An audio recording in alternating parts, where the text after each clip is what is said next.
Mr. N and Andy Colvin, who I believe you're going to interview. I was checking out your website. Yeah. I have an interview scheduled with him. Yeah.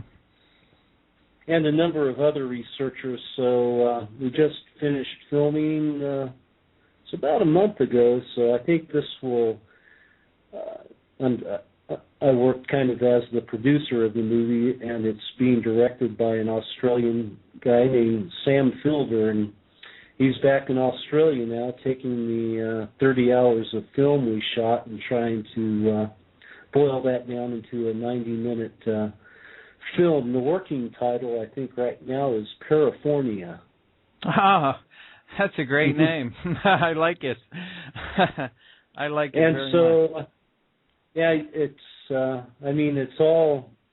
A lot of it's in the editing is the real challenge of pulling this stuff together. So it's kind of out of my hands at this point. So there's that movie project, and I also produced the soundtrack for a film that Sam's working on called The New Prophet, which is a feature film movie dealing with the occult and the paranormal, kind of a science fiction type film.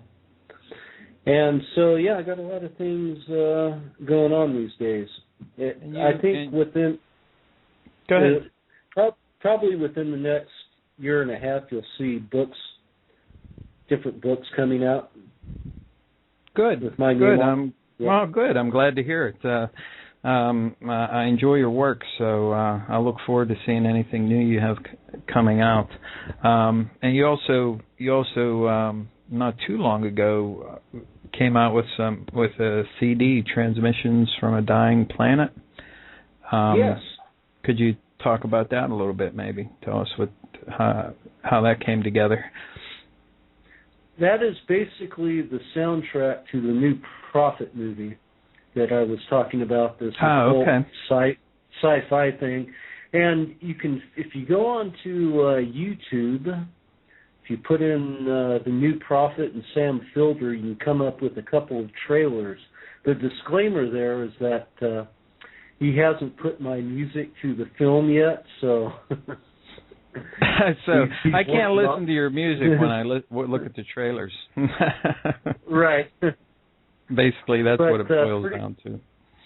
Yeah, pretty soon we'll have a trailer out with my music to it, and so that is what's basically on the CD, plus a couple of other songs as well. It's the soundtrack to The New Prophet. Very good. Is that going to be a theatrical release or straight to DVD or what? Well, he's an independent filmmaker, so he's figuring out this stuff. It's going to be the same thing with the Parafornia movie. We'll be looking at, entering it into festivals and trying to find distributors for it, so it's a work in progress. It's not obviously, it's a small independent film, so it's not going to be a major release, but hopefully, we'll catch lightning in a bottle and, Hey, you got to do what you got to do, So, yeah, I'll look forward to them. I'll keep my eye out for them, and I'll keep you in the loop. Yeah, please do. I'd appreciate it. Okay, so that's what you got going on your plate right now. Since you brought up Discordianism, maybe we could waltz on over to Kerry Thornley, and you could talk a little bit about the prankster and the conspiracy, and give us a little background in that area. I guess the best place to start is with Kerry Thornley himself. He was born in Whittier, California in the late 30s, and so in the late 50s, when he was mid to late 50s as a teen, he helped cook up this spoof religion, Discordianism, with his friend Greg Hill, and it was kind of a philosophical exercise with them. Basically, they had a lot of philosophical discussions during those days. They'd go to a bowling alley and talk about a whole wide range of the subjects, and somehow this spoof religion evolved called Discordianism, which was basically their way of poking fun at organized religion. And so in the late 50s, it was an in-joke between Kerry Thornley, Greg Hill, and a few other of their. So anyway, that's the first thing you can note about Kerry Thornley. After high school, while in high school, he'd been in the Marine Corps Reserves. So after he graduated high school, he went to the University of Southern California for a year studying journalism, decided he wasn't cut out for the college life, and decided to fulfill his active 2-year duty. Also, he was a budding writer, so he wanted to go out, experience the world. And so he enlisted in the Marines, and he was first stationed at El Toro Marine Base there in Southern California, where his path crossed with none other than Lee Harvey Oswald. Mm-hmm.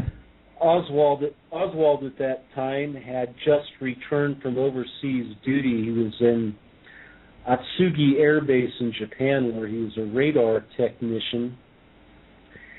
And so at El Toro, anyway, one of the things about Oswald, when he came back, he kind of had this aura about him as a malcontent, rebellious type character. He came back with the rank of private, which was kind of odd that most people that came back from overseas duty, well, at least a corporal, he'd gotten into trouble apparently over there.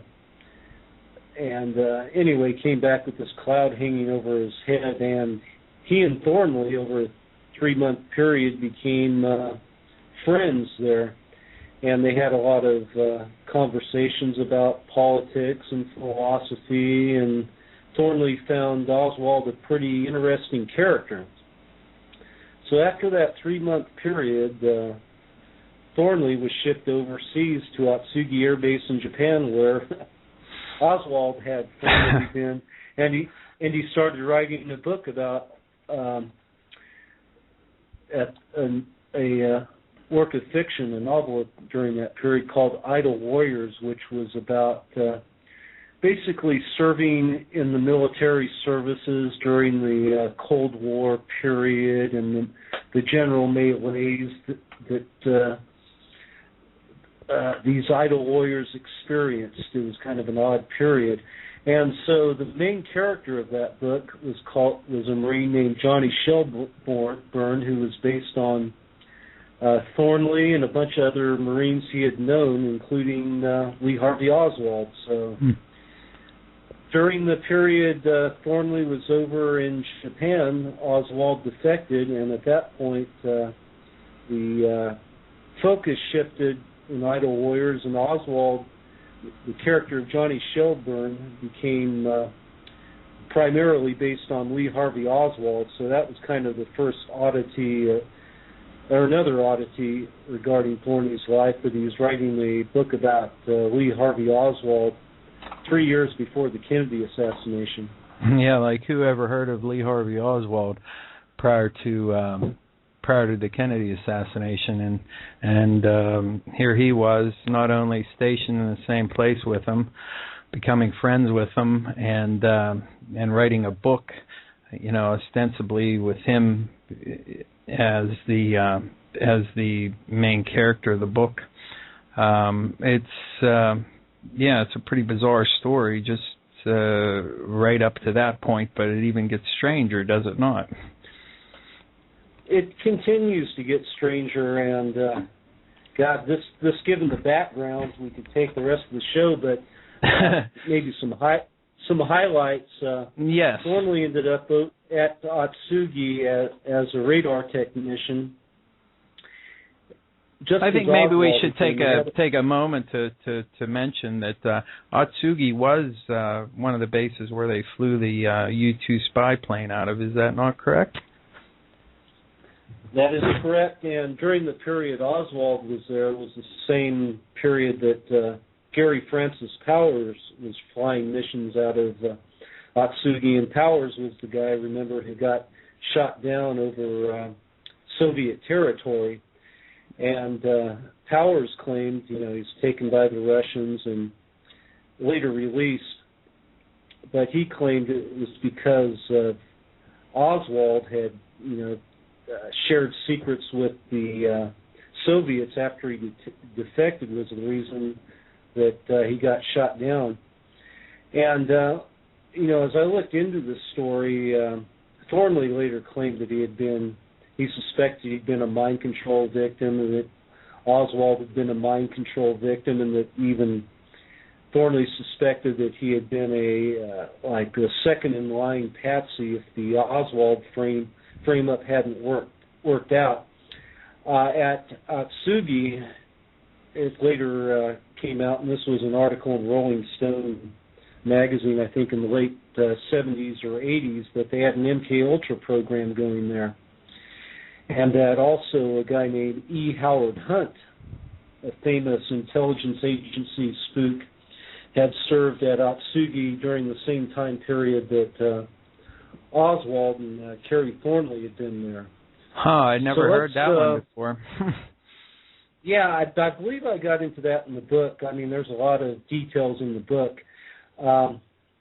So after Thornley got out of the Marines, this was in the early 60s, he moved to New Orleans. Once again, he was a budding writer, wanted to get out there and experience the world.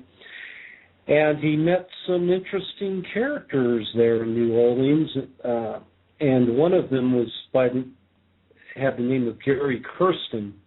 And with this Kirsten character, who apparently had claimed to have connections with the intelligence agencies, he served in naval intelligence, and connections to the mob and the underworld in New Orleans. He and Thornley had a lot of conversations, once again, like with Oswald, politics and philosophy, and at one point a conversation ensued about how to kill a president. It's kind of a theoretical, albeit morbid exercise, how to kill a president, and in particular John F. Kennedy. Now, they went into some detail on this, and later, these conversations came back to haunt Thornley. About a decade later, Thornley, we just jumped over a significant period, the Jim Garrison investigation. Let's go there first before we go into the mid-70s. Sure.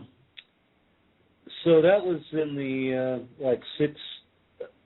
leading up to the Kennedy assassination. Thornley was in New Orleans when the Kennedy assassination happened in 1963. During the same time period that Thornley was in New Orleans, Lee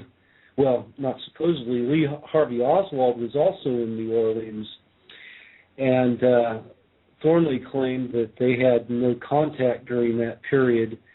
In 1967, Jim Garrison came out with his investigation. Jim Garrison, of course, was the New Orleans DA, and his whole saga was chronicled in the movie JFK by Oliver Stone, yes, which dealt with this cabal in New Orleans made up of rogue intelligence and like paramilitary type guys that were kind of connected to the pigs thing, that they engineered the JFK assassination conspiracy.